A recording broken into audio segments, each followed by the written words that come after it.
হারামজাদার সাথে যারা আছে, যারা নৈশই করতেছেন, আপনারা মনে রাখবেন যেখানে সৌরা করে এখানে নলা ধরে শেখ হাসিনার সঙ্গে যখন আপনারা বসে বসে কথা বলতেন, শেখ হাসিনা যে কাজ করছে ফেরেশতার কাজ করছে, আর এখন শেখ হাসিনার আবার ভাস দাও, তাইলে বোঝা যায় তোমাদের জন্মের মধ্যে বেজাল আছে। সুন্নি জামাতের লোকেরা আওয়ামী লীগের কাছে বিক্রি হয় নাই। যদি সুন্নি জামাতের লোকেরা আওয়ামী লীগ এবং বিএনপির কাছে বিক্রি হয়তো, তাইলে ঢাকার জমিনে এইভাবে সরল মানা মানুষ আসতে পারত। আপনারা চাই যে লোকগুলি শেখ হাসিনাকে আম্মা ডাকছেন, কি ডাকছে? শেখ হাসিনাকে বলছে আপনি কমির জননী, সেই বিড়িরে কমির জননী বানায় আবার সেই বিড়িরে বাস দাও, তাইলে অরিজিনাল তোমাদের জন্মের মধ্যে বেজাল আছে। সুন্নিদের কথা এবং কাজে মিল আছে। আমরা শেখ হাসিনাকে আম্মাও ডাকি নাই, ভাবিও ডাকি নাই, কথা ঠিক কিনা?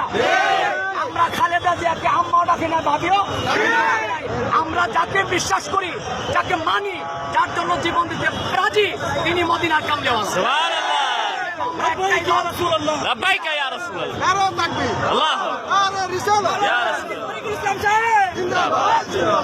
মুফতি তরিকুল ইসলাম সাহেব জিন্দাবাদ, জিন্দাবাদ,